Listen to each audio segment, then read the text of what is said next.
Good morning, allez, Iden, ce sera aujourd'hui le Nishmat, Rav Shir ben Minzev, Avram ben Rivken, Nissim ben Masoudi. Si vous souhaitez vous céder d'une prochaine étude de Mishnah contactée 5 minutes éternelles. Nous étions Maseret Shvit, Perek Yud, Mishnah Chet. Amachzir Chov Bashviit, Yomar lo Meshamet Ani. Amar lo Afal Pichen, Yekabel. Yekabel Mimenu, Sheneamar Vezed Var Hashemita. Kayot Sebo Rotzeach Shegala Leir Miklat, Veratzon Shair Lechabedo, Yomar Laem Rotzeach Ani. Amru lo Afal Pichen, Yekabel mehem sheneemar vezed var arotseach.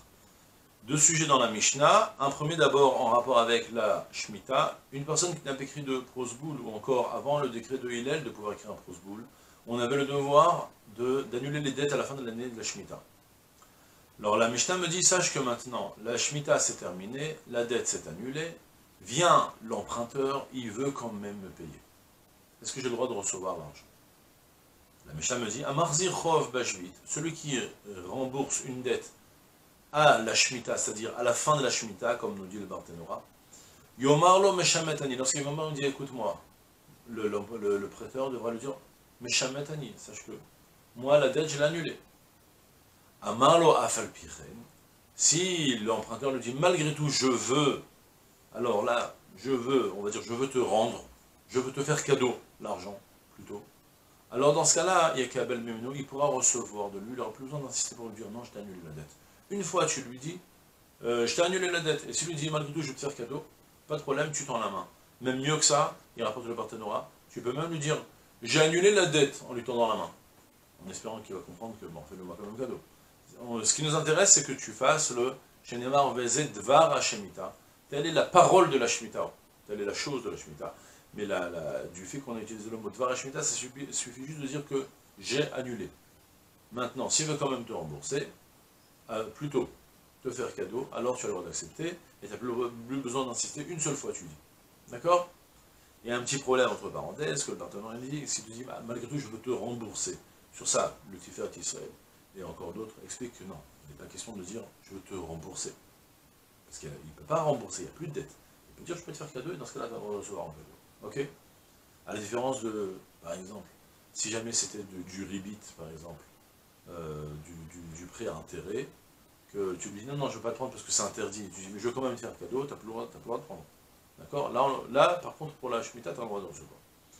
Et si déjà on a évoqué le principe qu'on te donne quelque chose qui ne te revient pas de droit, que tu dois juste exprimer une fois que tu ne veux pas et qu'on va te forcer à le prendre, et qu'on va malgré tout te solliciter pour le prendre, tu auras le droit de le recevoir. On a la même chose avec, en parallèle, quelque chose qui n'a pas de rapport directement avec la Shemitah, qui est Kayot Sebo, la même chose avec le Rotzeach Shegala Leir Miklat.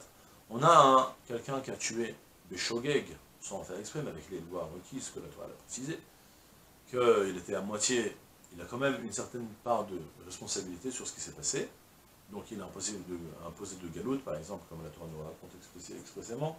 Il est parti pour abattre du bois, et il a eu le fer de sa hachette qui est parti, qui s'est planté dans la tête de quelqu'un, il l'a tué. Il a imposé de galoute. Ouais, il doit partir en galoute, en exil, jusqu'à la mort du Kohen Gadol, comme on avait vu dans Masechet Makot longuement.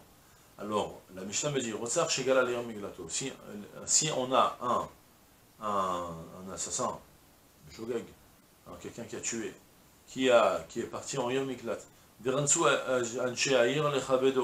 ils ont voulu les habitants de la ville le respecter, parce que c'est quelqu'un d'honorable, ou c'est un Talmid Chacham aussi, ça peut arriver, et ils ont envie de lui donner du kavod. Maintenant, lui, il a un problème, c'est qu'il n'est pas digne de kavod, c'est un assassin. Alors, ils veulent malgré tout le respecter, ça peut être le grand rabbin de telle ville, ou de tel pays, et qu'il se retrouve maintenant en Ir Miklat, on a envie de le respecter.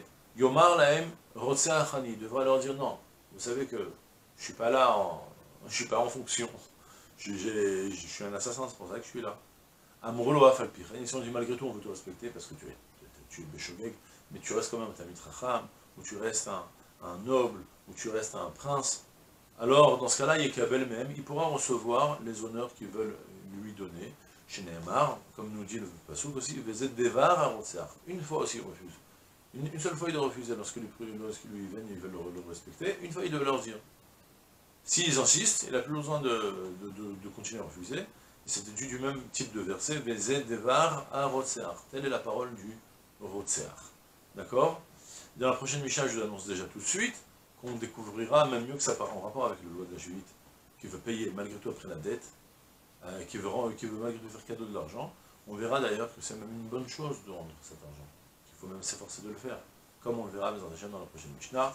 Pour notre propos, c'est tout pour aujourd'hui. Je te souhaite une journée pleine de Hatzlacha, Kol Tuv, Selah.